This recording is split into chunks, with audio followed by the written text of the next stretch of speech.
What's going on, y'all? Back again, another day. And today, what we're talking about is talking less and listening more. But before we get started with that, you already know what time it is, a little house cleaning. Make sure you like this video. Make sure you leave a comment on this video. Make sure you share this video so we can get this message across the air. Make sure you subscribe. You know what I'm saying? We got to make sure that these messages is getting out so the people can hear it. A lot of good information. Need to make sure that it's getting across the radio waves and the airwaves like it's supposed to and make it do what it do. All right. Now, like I said, today what we're talking about is talking less and listening more. You know what I'm saying? A lot of people think that in order to control a conversation, you have to do most of the talking. But in actuality, you're not really controlling the conversation if you're doing a lot of the talking. You know what I'm saying? The person that's actually listening and asking the questions is the one that's controlling the conversation. So what you want to do is make sure that you're listening intently. And listening doesn't just mean hearing what somebody's saying.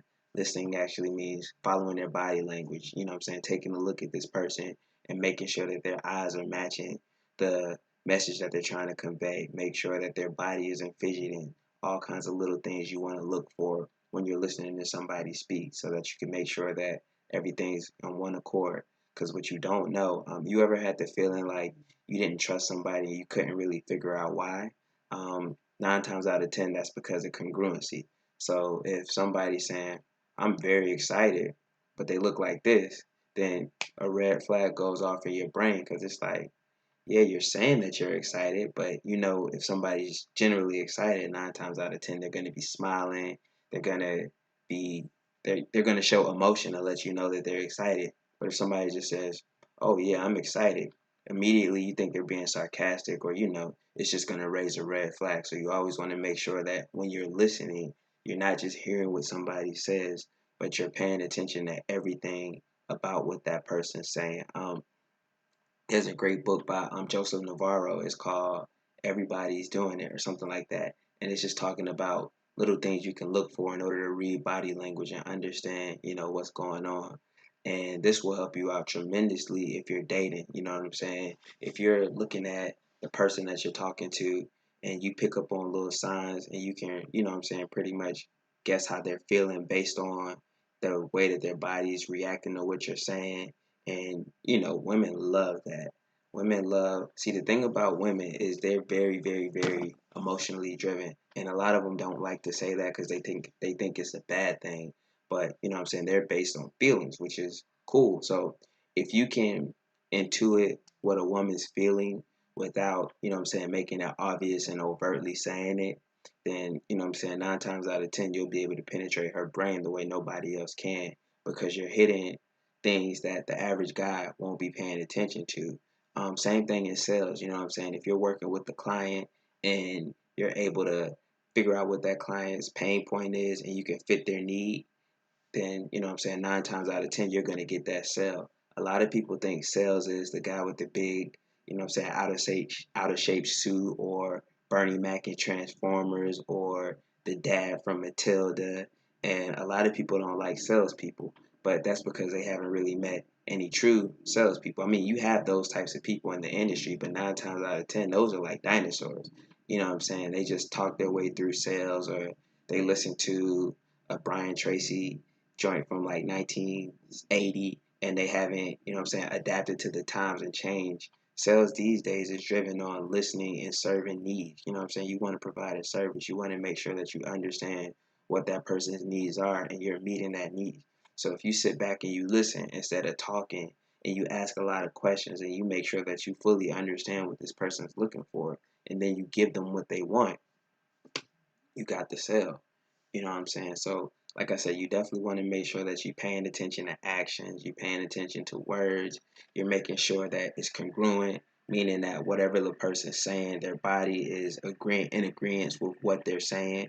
It's making sense. It's all on one cohesive front. You know what I'm saying? If they're, again, the best example I could give you is if somebody says they're excited and you see them smiling, their body is showing that they're excited. Their feet are moving, they're jittery, you know what I'm saying? That's exciting. Also, you want to pay attention if somebody's upset with what you're saying. Maybe they're gritting their teeth. Maybe their legs are fidgeting and it's a different thing. Maybe they're clenching to try to contain the way that they feel. Those are things that you want to pay attention to when you're talking to somebody and when you're listening. Again, listening, active listening, engaged listening is way more than just hearing what somebody says. It's fully understanding, everything about what they're doing while you're interacting with this person. My favorite author, Robert Greene, he says communication. A lot of people think that it's talking, and a lot of people get stuck in their own heads. What you want to do is take the attention off you, and you don't listen to respond, but you listen to comprehend. And then you respond based on the comprehension. And if you don't understand, or if you're not comprehending what that person's saying, you ask questions. You know what I'm saying? Questions, questions, questions. I can't stress it enough. You ask questions to get answers. And then you take those answers and you use them to get what you need. Um, if you don't take nothing else from this video, is ask questions. You know what I'm saying? You think about science. The scientific method is basically a hypothesis. What's a hypothesis? A hypothesis is a question. And then you test that hypothesis out to see if your hypothesis was correct or incorrect. If it was incorrect, then, you make a tweak to the hypothesis and then you try again. Or somebody else will look at your work and they say, this person didn't do this. Let me try this and see what it happens. And then they do it over and over and over and over and over again. And then eventually it becomes a scientific law if it's true, because the same thing happens no matter who does it. You know what I'm saying? Just sticking on listening is very, very, very crucial. You can think about the times your parents told you to do something and you didn't listen. Think about the Lion King. You know what I'm saying? Imagine if Simba would have listened to Mustafa. Mustafa wouldn't have died in that stampede. You know what I'm saying? He didn't listen. He didn't follow, what was given to him. He didn't take heed to that information, and it wreaked havoc on his life. Now, granted, in the end, he turned out to be the king, and it worked out. But think about all the trauma that he went through and everything that he had to go through in order to get that, which, he would have had to go through anyway. But had he listened, it probably wouldn't have been as difficult. Think about, when they told you not to touch the stove, if you were actually one of the ones that touched the stove and you had to feel it for yourself. For me, I never touched the stove. It was an iron. You know what I'm saying? My mom said that the iron was hot. And I'm like, okay. You know what I'm saying? So I touched the iron and that bitch was hot. Another example was I was riding a motorcycle. And the exhaust pipe on the motorcycle is very, very, very hot. And, I was riding with my uncle at the time who had a motorcycle. And he was like, whatever you do, don't let your leg hit the exhaust pipe. You know what I'm saying? And so I didn't really think about it. And my leg hit that exhaust pipe. And to this day, I still have the scar on my leg as a reminder of, don't hit that exhaust pipe. It's just listening, man. Also, what you want to do if you're having a conversation with somebody, again, you definitely want to do a majority of listening and less talking. You know what I'm saying? You have two eyes, two ears, one mouth, and that's for a reason. You know what I'm saying? The mouth can be a very, very, very dangerous thing. Once you put something out there, you can't get it back. So you definitely always want to make sure that you're very careful what you say. Sometimes you want to make sure that you say less than necessary. You don't have to tell everybody everything. Sometimes you just want to listen. Sometimes you want to give just enough to get it done, because you can talk your way out of a situation. Guys, a lot of times when it comes to dating, again, sometimes you just start talking and running your mouth and you want to tell somebody a life story and you slip up and you say the wrong thing too soon and boom, it's a wrap. You know what I'm saying? Also, you want to make sure that you're not saying anything when you're in an emotional state. You know what I'm saying? Because once you put that out there, it's out there. You know what I'm saying? You can try to fix it, but 9 times out of 10, that damage is done. So you always want to make sure that you're careful when you're talking and you don't overspeak, you don't say too much, you're not over talking people, you're not giving people your life story too soon. People like mystery. We live in the era where everything is out there. You know what I'm saying? I remember when I was younger, sex was mysterious to me. Like, I didn't really understand it. And, you had to actually look to find that stuff. You had the magazines, but the magazines were like behind the shelf, not the shelf, behind the cash register in the gas stations. You know what I'm saying? You had pornos, but pornos, you had to actually look to get a porno. Like, you couldn't just go press a button and then boom, porn is right in front of you. Like, you know what I'm saying? I know me, funny story. When I wanted to, I couldn't even get like pornos. I used to try to be looking by like the unrated DVDs to try to see what I could find. You know what I'm saying? Because it wasn't easy to get porn. But now all you gotta do is just type in Pornhub, type in XNXX, and boom, porn is right there, like fast food. You know what I'm saying? I say that to say like a lot of things that used to be not so public, not so private. I mean, not so public. It's just out in the forefront now.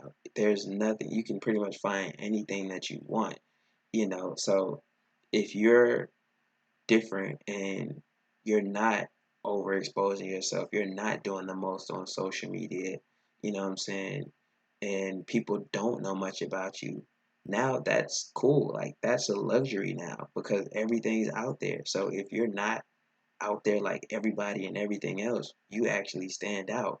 You know what I'm saying? If you're not sitting there trying to tell everybody what you do for a living or showing everybody what you make or, you know what I'm saying, bragging and boasting about what you have and people find out on their own, you know what I'm saying? Then you look cooler because people don't know.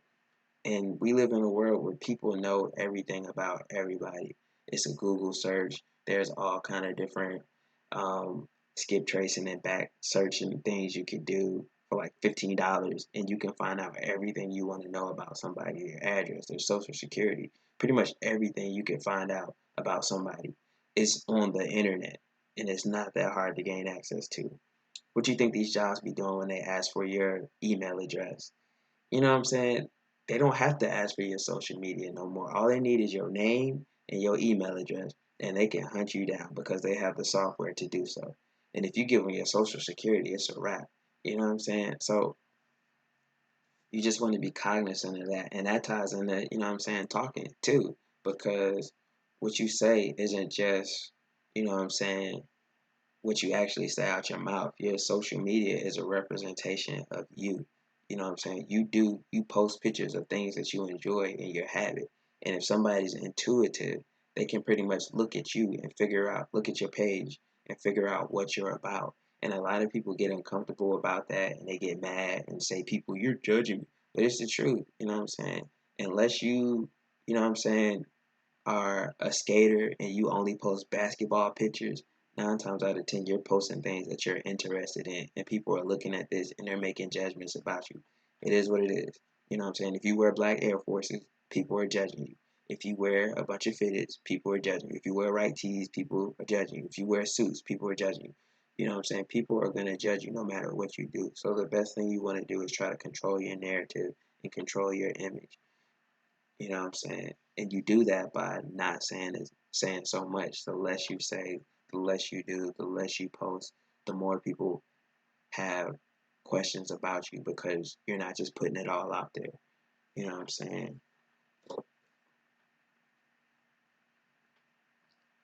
Take a quick break because I'm running at 1,000 miles an hour. This coffee got me pumped up. You know what I'm saying?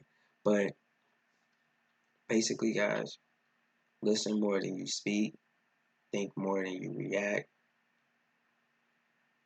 and just take time. You know what I'm saying? Pause and ask yourself, is this going to benefit me? Is this going to hurt me? If I say this, you know what I'm saying? Play mind games with yourself. Ask yourself, if I say this, how is this person going to react? And think about based on what you know about this person. Like I got certain friends I know I don't even play with to a certain extent because I already know what's going to happen. Like I got friends I can joke with and we can cut tail all day. And you know what I'm saying? We dap up and go about our business. I got friends that I don't joke with at all because I know that they might take it the wrong way. And then we sitting up there arguing all day. And, you know, I don't really argue no more. That's one thing I learned. Like, you can't really solve anything through an argument. You know what I'm saying? The only time you argue with somebody is if you're trying to convince other people that are there. And I learned that from Nicholas Talib Nassim or something like that. I can never get his name right. But anyway, he wrote a bunch of books. It's like my second favorite author. But anyways, the only time you want to argue with somebody is there if there's other people there and you're trying to persuade them or something. Think about the presidential elections and the debates. You know what I'm saying? There's a prime example when you had Donald Trump and Joe Biden up there. They weren't trying to argue with each other. They were trying to convince you why you should vote for them. So that's the mindset that you want to have. If you're trying to persuade people or convince somebody to do something, and it's not that person that you're talking to, but you're speaking through that person to get a point across, then yeah. But otherwise, you know what I'm saying? If you got a situation with your lady and you feel like if you just overtalk her, you know what I'm saying, you can beat her into agreeing with what you're saying, it will never work. If you're trying to convince your friend, you know what I'm saying, something, and you just going word for word with that person, it's never gonna work. You win arguments through actions, not through words. You know what I'm saying? You think about God. If God wants something to get done, God ain't gonna come down and say, "Hey, go to church." And then when you get to church, get on your knees and pray, and then I'm gonna give you what you asked for.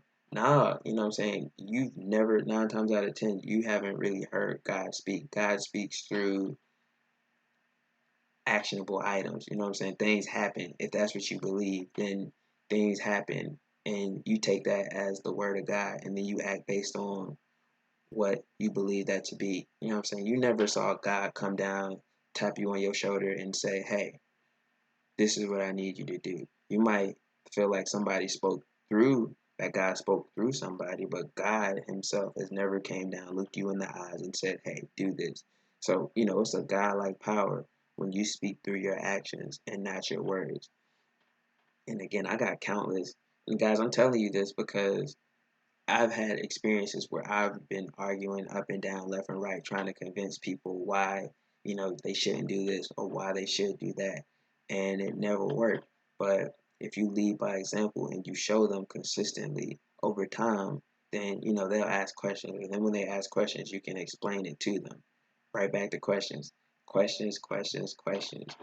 You know what I'm saying? So you always want to live what you talk about. You always want to show it. Again, man, I tell y'all the story about when I got my happy ass up the road and went to see this girl without checking first. And then I overreacted and blew up because she didn't react the way I thought she would. You know what I'm saying? I didn't live by what I said the person I was. You know what I'm saying? I always said I don't really argue. I try to stay even kill. I try not to blow up in situations. But in that instance, I overreacted and I got emotional. And then I got emotional and I started talking more than I should. And then I started talking more than I should. And then, you know what I'm saying, she lost respect for me, and that was that. It happens. You know what I'm saying? On a business standpoint, I was working on a deal and I was talking to this guy about, you know what I'm saying, termites. And he was asking, are there termites in the house? And I'm like, yeah, there's termites in there. He's like, well, is it bad termites? What kind of termites in it? Is it? I was like, yeah, man, it's extremely bad. It's terrible, it's just crazy. I've never seen anything like that. And because I put that extra on there, I ended up losing that person. We had to find somebody else to buy that house because he didn't ask me my opinion. He just asked, was there termites there? And I'm like, yeah, and I just started running my mouth about how bad the termites were. And then I pretty much talked him out of that deal. You know what I'm saying? So the next guy, I learned my fucking lesson. I'm like, yeah, there's termites there, but you got to go by there and take a look at it yourself and see what you think. And then he went and took a look at it. And for him, the termites wasn't that bad. Bought the house, got paid, kept it moving. So the last thing you want to do, because when people ask you questions, always remember not to put your opinion in there unless they need your opinion. You know what I'm saying? If they're asking for your opinion, you give it to them. But if they ask you a question, give them an answer. One of the laws of power, the 48 laws of power from, again, my favorite author, Robert Greene, is always say less than necessary. You know what I'm saying? You don't want to overtalk. Never, ever, ever. You feel me? So that's it for today, guys. Like I said, just make sure that you like, comment, share. If you find any value in these videos, you know what I'm saying, you might save somebody's life. You might help somebody out. You might save your life. You know what I'm saying? Just take a second. It costs you nothing at all. I'm not asking for money. I'm not asking you to pay me. I don't have a Patreon yet.